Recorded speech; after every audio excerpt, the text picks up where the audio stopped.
délégation bi nga xam ne moom la fi conférence des leaders yónni tey dañu ñëw pour waxtaan si ak seen bopp waxtaan ak seen bopp mooy waxtaan ak yaay papa jigéen mag càmmiñ rakk nijaay yu xale yi nga xam ne teg nañ leen liñ leen teg mooy dañu faat seen bakkan ñu ñëw mu am ñaari signification wala ñaari yëf yu ko wunda bu njëkk bi mooy du guleet fii ci région de Ziguinchor ci ay manifestations politiques ay bakkan di rot. Est-ce que nous devons laisser continuer ou perdurer une pareille situation? Avec les familles, nous avons dit non. C'est trop, c'est trop. Mënuñu képp ku fi défendre sa liberté yoroo fital yoroo ngàndaay yoroo dara taxaw di yuuxu naan d'accorduma ñu mën di la faagaagal wala ñu di la faat sa bakkan kenn mënatu ko nangu. moo tax lii ñu génn ñi nga xam ne tëjoon nañ leen kaso Déthié ngi nii sama wet moom mooy xaritu procureur de la République mais avec Déthié député Mame Diarra Fam, avec Déthié Mame Diarra Fam, le maire Ahmed Aïdara et plus de 200 et quelques personnes dañ leen arrêté ngir lan parce que rek dañuy défendre seeni droit ak seeni liberté. Est-ce que dañ nekk ci réew moo xam ni kenn waratul wax kenn waru wax ni d'accorduma kenn waru wax ci mbedd mi? Et nous sommes en face d'un pouvoir boo xam ni lu ko neex lay interpréter loi bi. Et malheureusement pour notre malheur à nous tous à chaque fois mu def ko justice bi nga xam ne moo waroon doon rempart da kaa jox dëgg. loolu moo tax le 17 mel ni mu mel la fa xew fa parce que su fekkoon ni ñu def le 8 la ñu def le 17 lii du ñu dal mais gor ak jullit am na loo xam ne soo ko bëggee teg du ko nangu. looloo fi indi woon le 17 moo fi doon indi le 29 moo tax tey ñu ñëw parce que région de Ziguinchor ci xeex boobu nga xam ni moom la ñuy xeex pour la consolidation de la démocratie, raffermissement de nos droits, pour que l'expression populaire démocratique puisse être exercée. loolu moo wund ñu ñëw fii parce que bañ loolu ak bëggoon def looloo tax ñu dund liñ dund tey. Et Ziguinchor paye un lourd tribut. ñu ñëw tey dajeek ay njaboot ay wayjur ay jigéen ay papa ki yaay muy Bignona nga xam ne suñu jarbaat suñu doom suñu rakk suñu camarade Ablaye Diatta moom lañ fa faat bakkanam. li ci metti mooy que ni dañ ko faat ba pare te waa këram mun ñu fexe ba jot ci néew bi. mun ñu jot ci néew bi parce que li war nekk defaguñ ko. état bi li ko war mooy wax waa kër gi kii nga xam ni mooy xale boo xam ne dafa demoon rek pour exercer droit am à la manifester dañ ko faat lan moo ko faat kan moo ko faat nan lañ ko faate loolu dong la jaboot gi soxla ba léegi mënuñu ci jot. mooy li am aussi Ziguinchor ci way su juru Idrissa Goudiaby ak Ablaye Diatta wuute ñële xamaguñu lu rey seen doom mënuñu fexe ba jot ci néew bi. li ñuy laaj ci Idrissa Goudiaby la ñuy laaj ci Ablaye parce que Idrissa dañ ko faat ba pare ni def nañu autopsie wax ni nii la faatoo njabootam ni leen ñun d'accord nañu suñu doom gaañu na mais li ngeen wax ni noonu lañ ko faatee ñi mu nekkaloon nee nañu du noonu la faatoo dañu bëgg ñu def contre-expertise depuis lors ñu doon bañ suñu teewaay tey nag moo doon wax ak njaboot yooyu ni leen ñun dañu ànd ak ñoom bokk ak ñoom jàppale leen di xeex ak ñoom pour que nañu faagaaga nañu faate seeni doom mën a leer dañuy jàppale famille yu Ablaye Diatta dañuy jàppale famille yu Idrissa fële pour ñu def autopsie parce que waa kër gi njabootam xamaguñu lu ko rey ñu def autopsie su fekkee la ñu wax du noonu ñu def contre-expertise pour que au moins nit ñi xam lan moo ko rey fii autopsie bi ñu def wax li ñu wax kenn d'accordu ci dañ ni ñun dañuy def contre-expertise mais xam nga li dalal suñu xel mooy muy Bignona muy Ziguinchor bala ñoo wax njaboot yi ñoo waxal seen bopp ni ñoom su fa seeni doom doon toog ay weeri weer mën nañ ko muñ mën nañ ko xaar dañu bëgg xam lan moo rey seeni doom nan la seeni doom faatoo loolu sant yàlla la bu baax ça signifie quoi que lii xew Ziguinchor moo war dakk lii xew Dakar moo war dakk ku manifester ñu rey la ku fi manifester ñu rey la mais loolu moo war dakk c'est ça qui doit cesser et loolu la ñu nijaayu Idrissa wax tey loolu la ñu ay waajuru Ablaye wax tey ñu mu dalal suñu xel lool parce que nag daañu xam lan moo leen faat pour que ëllëg loolu bañ a teene ñu rafetlu loolu waxtaan ceeg ñoom gërëm leen sant leen ñun suñu camarades yi wax daañ ci continuer daañu def lépp li nga xam ni moom lañu war pour que dëgg gi feeñ pour que ñu xam ñooñu lan moo leen faat ak kan moo leen faat di leen mastaw di leen ndokkale di leen wax ne am nañu mbégte ci seen taxawaay rëccu wuñu li tax ñu ànd ak Yewwi Askan Wi rëccu wuñu li tax ñu jël seen doom kenn ci ñoom muy Ousmane Sonko mi jiital ko def ko suñu tête de liste ndax wane nañu ni ñoom nitu jom lañ wane nañu ni nitu honneur lañ kon ñu ngi leen di jaajëfal ci honneur boobu di leen wax ne leen seen doom yii tey daanu askanu Sénégal muy Fuuta muy Bawol muy fu mu mënti doon ci àdduna ci Sénégal gi ñëpp dañu bëgg wax bi na leer nañu wax naka la xale yi faatoo parce que xale yi bu ñu faatu woon ci mbedd fudul sax ci manifestation état bi daf ko war a leeral à plus forte raison xale yi faatu ci manifestation pacifique te xale yooyu may rappeler ni bu leen neexoon duñu faatu foofu ñu faatoo ndax xale yi dañoo juddu màgg ci région boo xamante ne dafa am rébellion depuis des décennies bu leen neexoon ñu dugg ci Macky bi bu leen neexoon ñu jàkkaarloog gendarme yi ak militaires yi mais ñoom dañu choisir nekk ay patriotes choisir nekk ay sénégalais à part entière xeex ngir seen démocratie ak ngir seen avenir bu leen neexoon ñu choisir dem Kafountine dee ci géej gi bu leen neexoon ñu def leneen ak leneen mais dañu choisir xeex pour seen avenir kon nag xale yooyu tey bu ñu ñëwee di xeex lu mel ni fekk leen ci c'est inacceptable ñu bëgg a gëmm suñu bët suñu tànk yi nag tànku joxe kaddu la won leen ni li ñuy dund bokk nañ ko ak ñoom waaye won leen ni itam lii tax ñoom seen doom yooyu faatu ñun duñ ci dellu mukk ginnaaw ak lu mu metti metti ak lu yoon bi sore ak lu yoon bi bëre ay xaaxam dinañ ko dox ba mu mat ko te di wax nag jeunesse casamançaise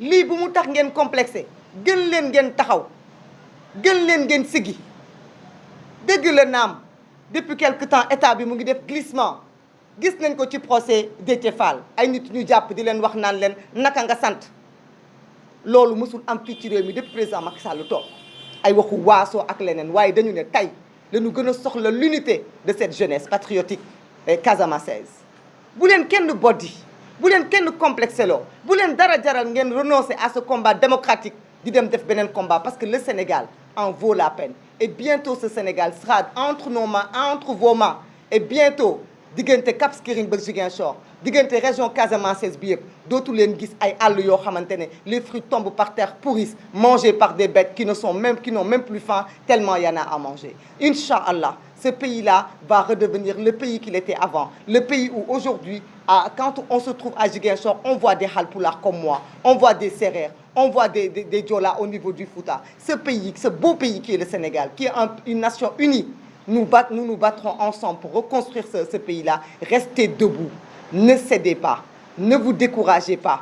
Bu leen xalaat benn yoon ne xat ngeen wala am na lu ngeen a war a rus wala am na loo xamante ne war na leen gêner. Dëkk bi seen dëkk la, am ngeen droit xeex te bu leen dara tax ngeen bàyyi. Ce que nous avons vécu aujourd'hui diis na ci nit bu am conscience lu sa conscience ndaw ndaw fekk ay jaboot yu son doom dee ci manifestation wala ñuy rey seen doom ci manifestation te ba léegi mënuñoo jot ci corps bi ba mën a dajal seen njaboot. lu mel noonu la ñu jànkoonteel tey ci ay mère de famille ay père de famille ay rakku jàmbur ay magu jàmbur.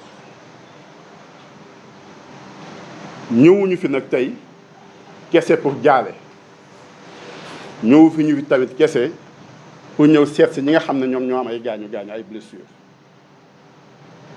dañ fi ñëw parce que suñu responsabilité la aussi.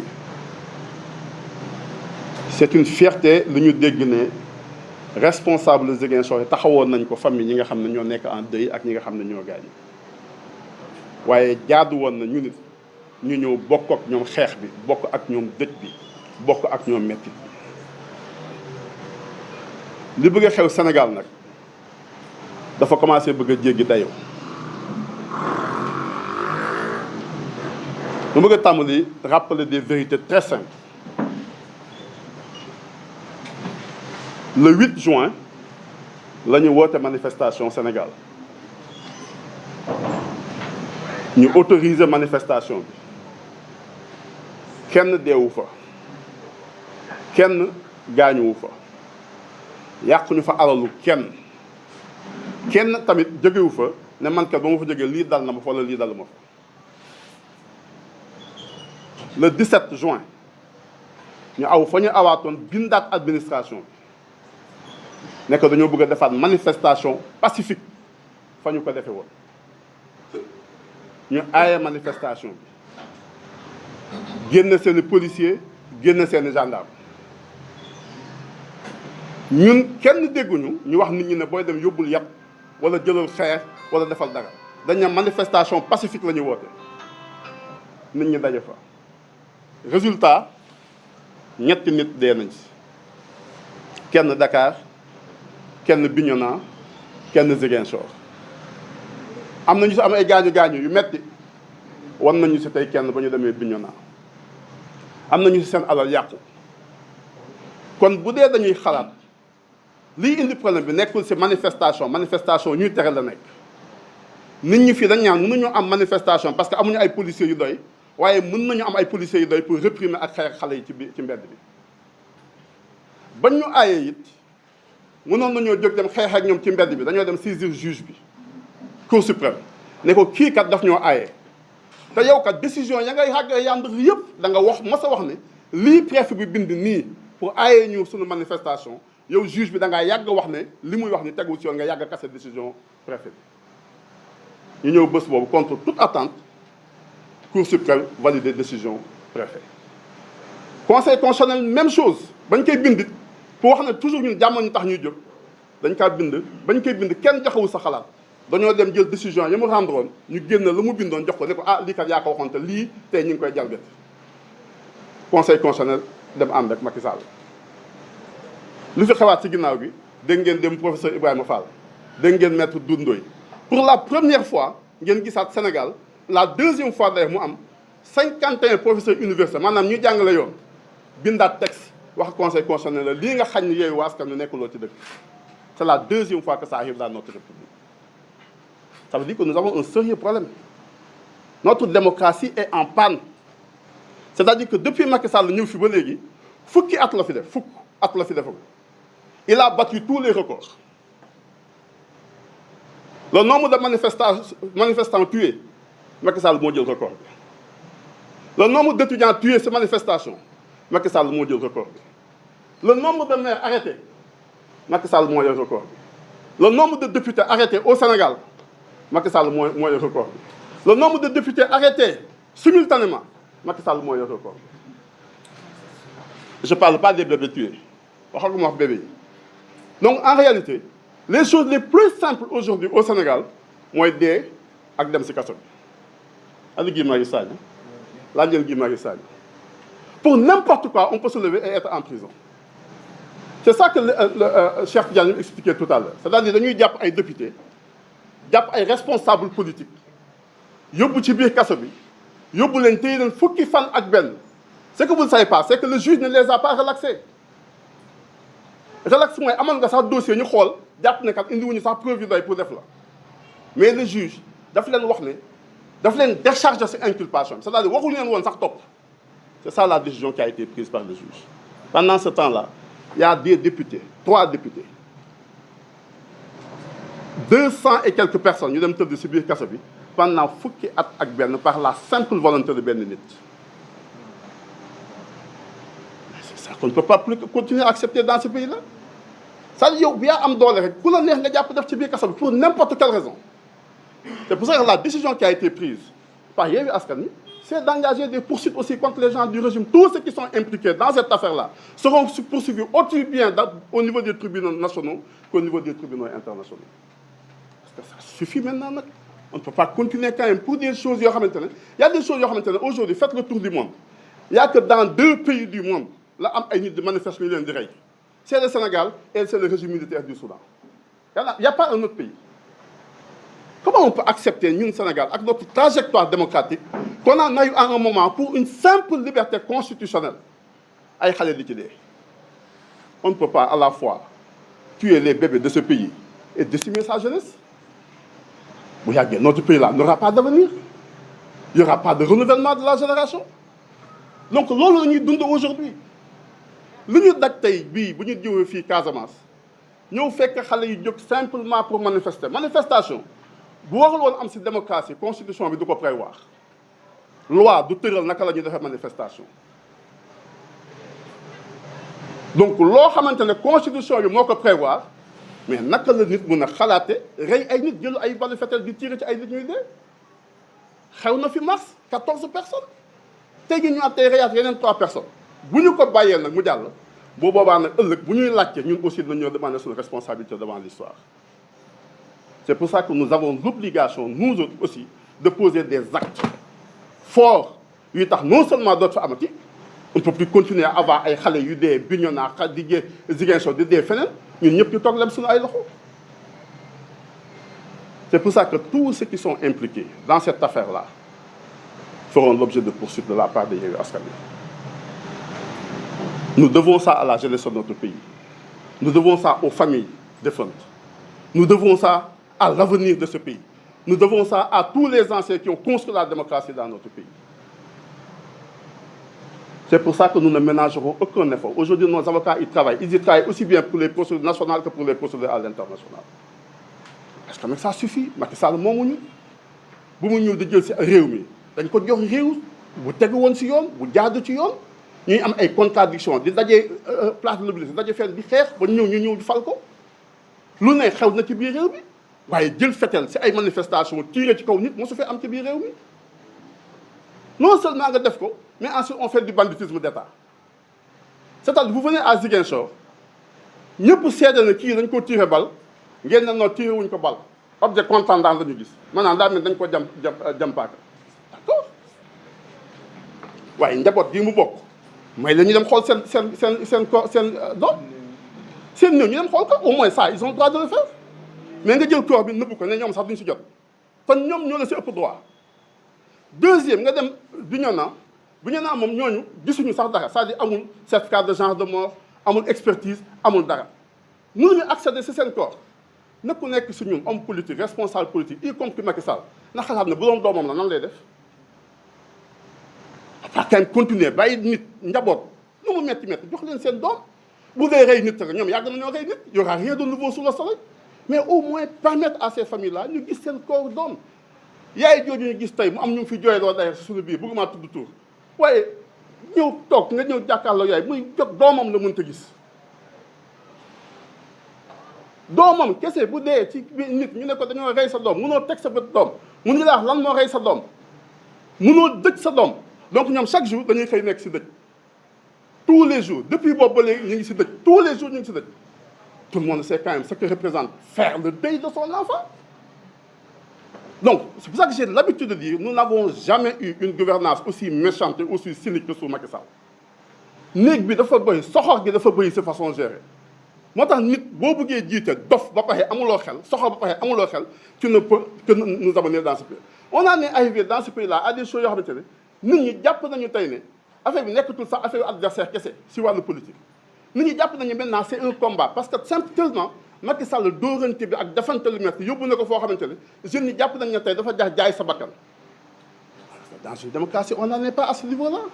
On aurait pu avoir une discussion yenn saa ñu débattre yónni président Habib Sy yónni président Sonko kenn toog ñu waxtaan ñu xëccoo si ay idées ku nekk indi sa programme ne nii laa gisee nii laa gisee waaye yow nit boo xamante ne koo jekku def ci biir kaso bi koo mën a dóor ko koo mën a sosal ko koo mën a gaañ ko koo mën a rey xamoo si dara amul kenn ko mos a ñëw tëj nit lu toll lu Macky Sall di tëj moom rek la ko xolam may ci biir dëkk bi bu la dajee rob na suba nag mel ni sa gaañ la qu'on arrête ces choses-là. C'est ça qui nous interpelle, nous autres, en tant que responsables de Yewwi Askan Wi. C'est pour ça que nous ne ménagerons aucun effort pour que d'abord cette question-là soit réglée définitivement. Nous considérons que ce n'est même pas une simple crise. Nous considérons que ce n'est même pas une crise majeure. Nous considérons que c'est une hyper-crise, ce qui se passe aujourd'hui en Casamance. Et nous allons suivre exactement la situation tous les jours. Nous serons aux côtés de nos camarades de Ziguinchor et de Bignona. Parce que nag ça n'est pas fait. En un certain moment, il faut dire que ça suffit. Des nit, rey nit, ça ne peut pas être quelque chose d'ordinaire.